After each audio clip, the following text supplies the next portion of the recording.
Greetings and salutations, everyone. I am, as always, Darth Devious, bringing you another video review. This time from Marvel Infinite series, which I don't really get. It's Death's Head. And all my Transformers fans, if you're sitting there complaining, you're not doing enough Transformers, he's in the Transformers universe. He's canon in the Transformers universe. Back in the Marvel UK run, he was hired by some Decepticons to hunt down and kill Rodimus Prime. He is a bounty hunter. In reality, his robot mode here, because he's a robot, is supposed to be about as big as a Transformer. There are different aspects of him. I mean, this is almost like his third version. There was the original Death's Head, which was, he was created by, I think, Simon Furman. And he had his own comic, but then Simon wanted to use him in the Transformers lineup, so he did. And, you know, things like that. Which is kind of cool, because he helped them fight off Unicron's head after the movie. In the UK comics, if you've never read them, Unicron's head didn't orbit Cybertron. It actually went off into space after it blew off, and ended up on the planet of Junk. Unicron hypnotized the Junkions to start rebuilding his body. And then in the end, Rodimus, Death's Head, and Wreck-Gar finally defeated Unicron. But Death's Head was sent back through time and nobody knew where he went. So yeah, that's the reason why I wanted him. I wanted him because of his connection with the Transformers. I know he's been throughout so much other stuff in the last 30-something years, but for me, that's why I wanted him. So yeah, on the back there's a little bio if you want to read it on your own time. So, and some others in the wave if you want them. I don't really collect these Infinite ones. I only have one other Infinite series figure, which I will show off with him. But for now, I'm going to get him out of the package. We'll be right back. Yes?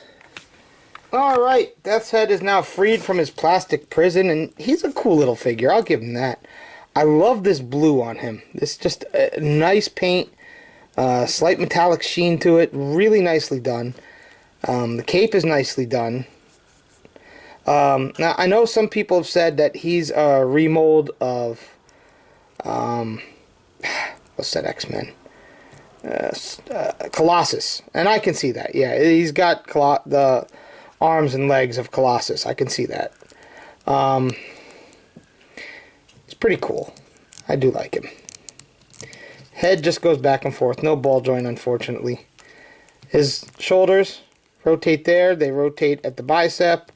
Decent elbow. They rotate there. He's got this ab crunch waist dealy going on. Doesn't have another waist, but he doesn't need it. Legs can go out, forward and back a little bit. They rotate. Now, he's supposed to have a double knee. The upper joint doesn't want to move. I am not going to force it. So this one, he bends at his lower knee. And then he's got a rotation here in his foot. This leg, he bends at the upper part of the knee and the lower part of the knee. So he really does have his double knee here. And, again, the foot. It's pretty cool. Pretty cool. And there's some battle damage on some of his armor pieces, which is kind of cool. His cape helps hold him up, so you don't really got to worry about him falling too much. We'll zoom in, you can see his face. And that looks pretty cool. Always liked Death's Head design.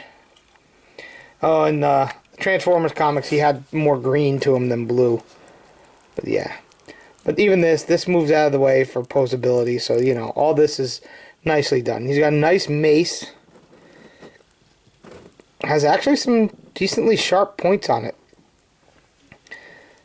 He's got an axe, well-worn axe, and a shield that just clips on. Shield's nicely done in gold.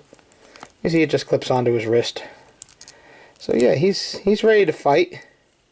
He's ready to go hunt Rodimus Prime or get his revenge on Cyclonus and Scourge.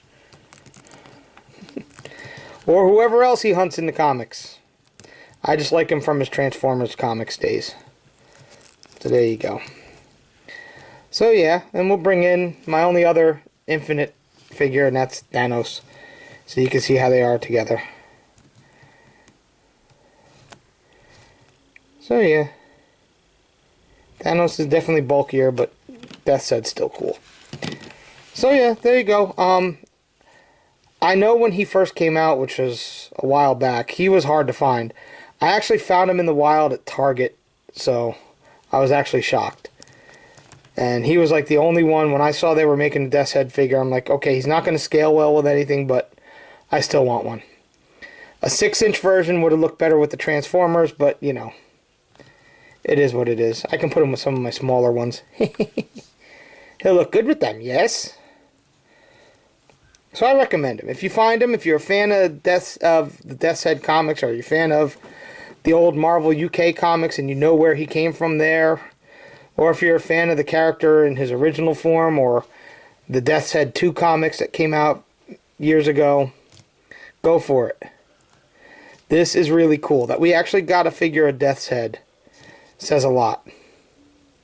So there you go. You guys be good, or I'm going to send him out to hunt you. Later.